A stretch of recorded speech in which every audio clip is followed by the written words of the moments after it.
I don't know why I started this video, but I have been feeling very sad lately.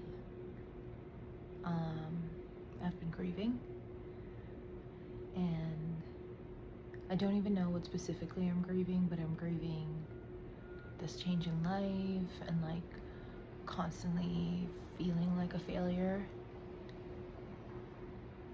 And I feel like I have failed in various things, in relationships, in career choices, in friendships, and everything that I wanted to do. I feel like I never ended up doing it actually. So maybe if someone watches this video and like thinks about what they want to do in their life and like whether or not they should do it, you should definitely do it.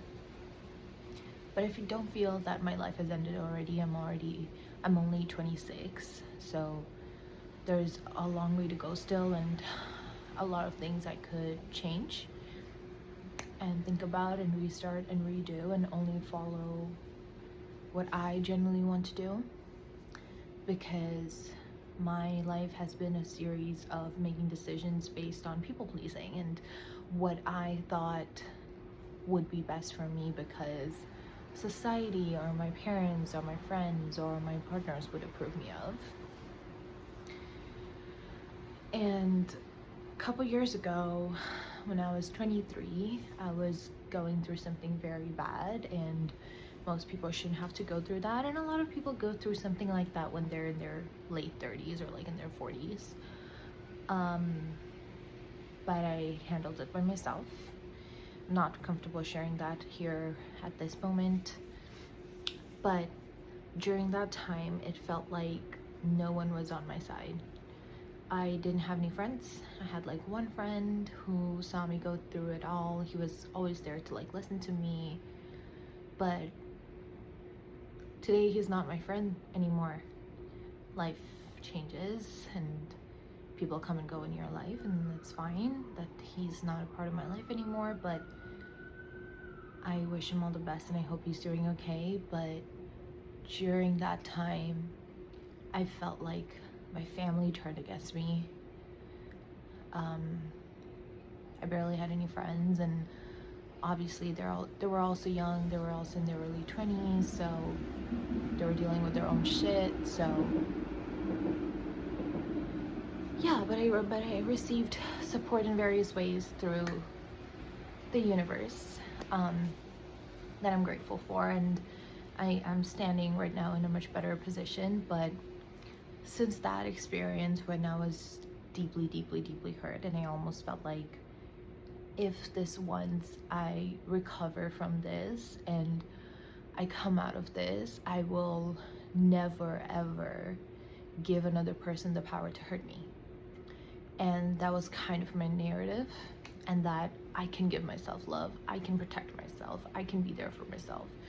So we consume a lot of content on the internet about self-love and how to give yourself what you seek in others, give yourself the validation. And I personally think it can be toxic to an extent, because if you become way too independent and you learn to succumb your pain and not share it with others and not be open with others and not trust anyone anymore, you will probably not make genuine connections anymore. And I closed myself off from the idea of being hurt and being in pain because of others or giving other people the power to hurt me, so much that right now in 2026, at the age of 26, I literally have one friend. I think about it, like when I'll get married, I won't be able to have a group picture with multiple bridesmaids. You know, the ones that they have with like 6 or 7 girls and like a color scheme, and then there's the bride. I've always wanted that. I go to bars, I go to places and events, and yesterday I was walking by Ossington. I live in Toronto. And I saw 3 girls run to their girlfriend across the street, and she was so happy, gave her like the biggest hug ever. And I just like thought to myself that, will I ever have that? Will I ever have a girl group that loves me that much and is so happy to see me? I don't know. Can you actually make friends after 26 that love you like that? I feel like I've already lost my time in high school and in university to make that type of lifelong friendships, and it almost feels like it'll never come back to me anymore, and I will never have the opportunity to meet people anymore. But I hear myself and I start thinking that I'm probably crazy, because why do I always think that I will never get XYZ that I really want? But then I know why, because I'm the problem. I don't like putting myself out there. I don't like hanging out in groups because I have it playing in the back of my head that, remember the last time you hung out with a bunch of girls? Remember what they did behind your back? Or remember the 2 other times you tried with 2 other friend groups with females, and remember what happened at that time, and that one girlfriend you had who was jealous of your success, or that one other friend who thought that you were into their man when you clearly weren't, and you wanted the best for them. And all these different things that I had issues with in the past, and I couldn't get over them, because every time I have an issue, I just lose interest from that person, and I don't know how to conflict resolve anymore. But then I tell other people a lot of these incidents, and they tell me that these are not things that you should forgive, and they're clearly not worth your time, and they're not good for you. So maybe I'm deliberately giving my energy or attracting people that are not good for me. Or maybe I'm the problem who's too sensitive. But I don't know. I don't see myself doing something horrible to others, going after someone's man, or feeling jealous, or, you know, wanting to be a competition with someone in terms of beauty or money or social status or success and career growth. I don't ever compete with anyone. I don't feel jealous to that extent, because I think about myself so much that I don't really care or have the time to compare things with other people, and especially because we all come from so many different backgrounds in Toronto, and we have different walks of life, and there's nothing I could do to change things that are the way that it is in my life and their life, right? But yeah, I just never end up having a good girlfriend group, and I don't know. And is it really sunshine and butterflies the way it seems like when I see all these groups? And do they actually like each other? I also doubt that. Are they like biting onto themselves, thinking that I would rather be in this friend group than being lonely? Are they forgiving their best friend after they slept with their partner? I don't know how things are working out there, and like what's the internal condition of a lot of these friendships. But I was just watching Love Island 8, season 8, and I saw Beatrice, and she was like this beautiful, amazing girl from within, and she's just so powerful and strong. And I wonder where people like her exist. Like, I would love to be friends with her, and I see all these people on social media that I think are so amazing as a person, and why am I so unlucky that I never run into people like that who want to have a genuine, long-lasting friendship, and are willing to like work through conflict and get my back, and they're, I don't know, not obsessed with men? I don't know.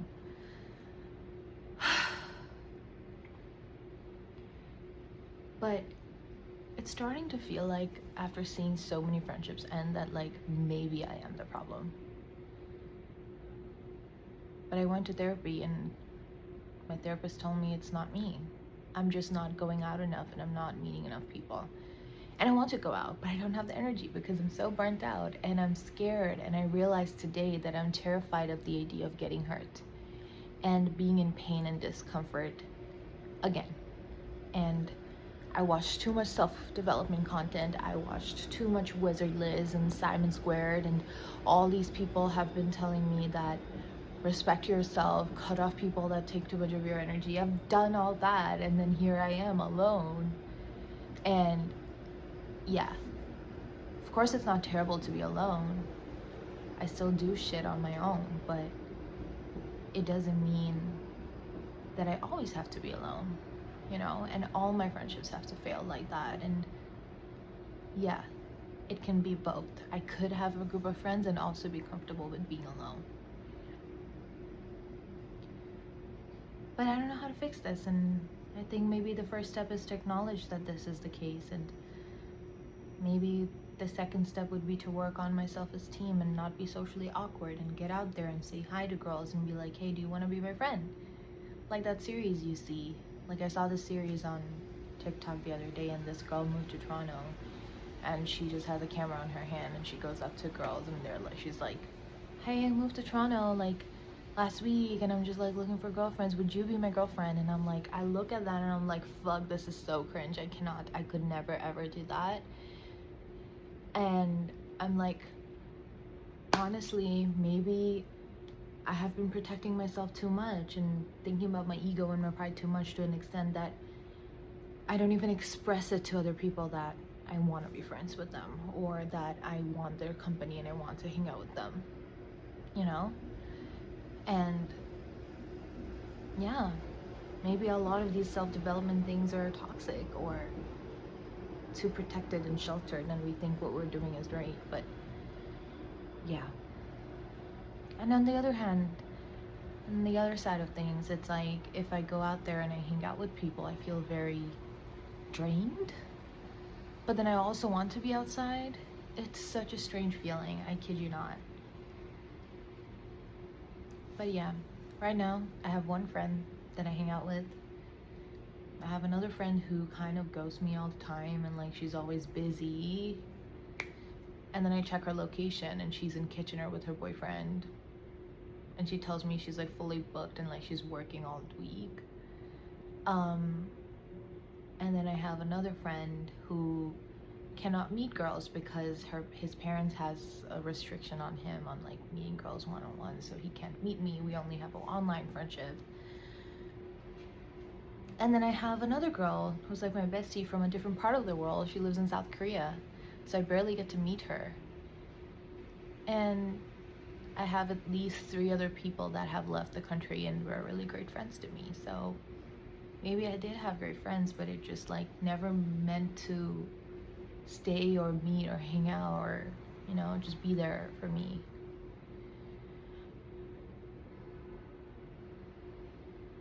I don't know. But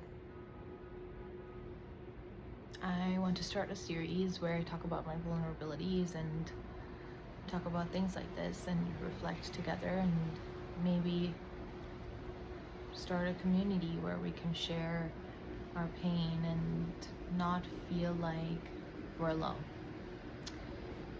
I feel like female loneliness epidemic is a real thing, and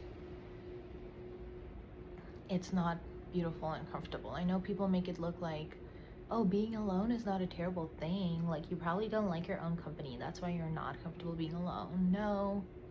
I spend 90% of my day alone. My family does not live in this country. And I like it. But I'm a human being who likes social connections and wants to interact with people. So I would hate for people like that to comment shit like that on under my comment sections. Keep your mouth shut. But yeah, this is where I'm at in life, and it's okay to be here, and it's okay to speak about things like this, which are like really uncomfortable, and it almost seems like you're some sociopath or you did some fucking crime by being alone and not having friends, and you're some fucking weirdo. You're not weirdos. I'm a yoga instructor. I teach yoga. I love yoga. I'm passionate about that, and I'm friends and I'm in good terms with everyone in my cohort. But they're not really friends, you know, just know them. I have a full-time job. I work on my skills. I take extra classes. I plan on my future. I want to go to grad school. I have hobbies. I like running. I like baking and pottery and all these different things. And like when I have friends, I do all these different activities. And I'm also like a big food person. So like I love going out and trying new restaurants. So I don't think I'm weird, you know? And I'm very kind, which I can attest to. Yeah. All right. That's all for now.